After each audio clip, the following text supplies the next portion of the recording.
You've been lied to about positive thinking. Here's something that blows my mind. Sometimes being positive is negative, and sometimes being negative is positive. Are you confused?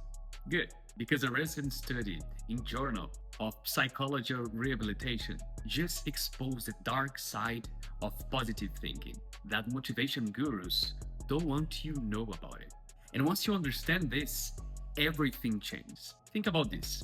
When someone gets a cancer test and it comes back negative, that's positive news, right?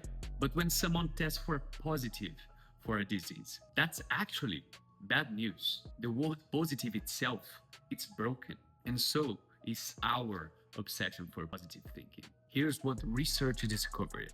Positive thinking isn't always positive. In fact, can be toxic, addictive, and even life-destroying. The study identifies something fascinating. Positive thinking has side effects, just like a drug. You want more of it. You become addictive to it. You need to increase doses of positivity to feel the same effect. And when you can't maintain it, withdrawal, anxiety, and depression. Sounds familiar? Researchers create a whole typology of thinking patterns. And this is where it gets interesting. Type 1, positive that's actually positive. Think positive, get positive, radiate positivity. This is what everyone chases. Pure optimism. Type 2, positive think with negative effects. I will give you one example. Wishing someone with terminal illness lives longer sounds positive, right? But it means more suffering, more pain, more trauma for everyone involved. Type 3, negative thinking that's actually positive. This is a game changer. Facing harsh realities make yourself stronger, resilient. It prepares you. It strengthens you to handle life stresses. Type 4, negative thinking that's actually negative. Pulls you down to depression, hopelessness, worthlessness. Type 5, the cycle, bouncing between positive and negative constantly. Type 6, neutral thinking, overthinking every night, but getting nowhere. The researchers make one thing crystal clear. Negative thinking isn't always bad. Quick think. If this is shifting your perspective in everything you've been taught about mindset, etc., give me a huge favor.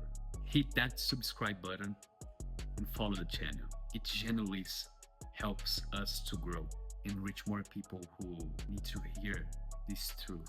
Instead, recycle positive thinking advice. And drop a comment below. Which type of thinking do you recognize yourself? Thank you so much. I appreciate it. Now, here's what actually works. This study introduced something brilliant. The concept of positive quotient, a ratio between positive and negative thinking that predicts your actual outcomes in life. Not just blind positivity, not drowning in negativity, but the balance between them. Here is the framework that works. 1. Acknowledge the reality without judgment. You stop forcing positivity. If something is bad, call it bad. That negative thinking might be exactly what protects you from worse outcomes. 2. Understand the context. Is this positive thinking actually helping or hurting? Sometimes hoping for the best means accept worse suffering. Sometimes accept the negative reality, open new paths. 3. Use strategy, negative thinking. The research calls this paradoxical intention.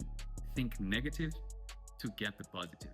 When you are prepared for the worst, you become unshakable. That's not pessimism. That's strategically resilience. 4. Remove automatic negative thoughts. This is where cognitive behavior therapy comes in. Not all negative thinking is useful. Learn to identify which kind of negative thoughts serve you and which ones just drag you down. 5. Decides what serve you. The study ends with this powerful line. To think or not to think positive is one choice to decide. You're not the victim of your thoughts. You are the architect. Look, I know this goes against all the Instagram quotes and motivation speakers tells you. But you deserve the truth. Real resilience isn't built in forced positivity. It's built in facing reality as it is, processing both positive and negative thoughts, and using each one strategically. When you stop trying to be positive all the time, you actually becomes stronger because there are not anymore fighting half of your human experience. So here's your challenge. This week, when something goes wrong, don't immediately force yourself to look on the bright side. Sit with the negative. Ask what is teaching you. Let it make you resilient. Then decide your next move from a place of strength, not from forced positivity. Today is 68 of 100 Hard Day Challenge. I hope you guys like this video, and as always, stay focused, stay growing.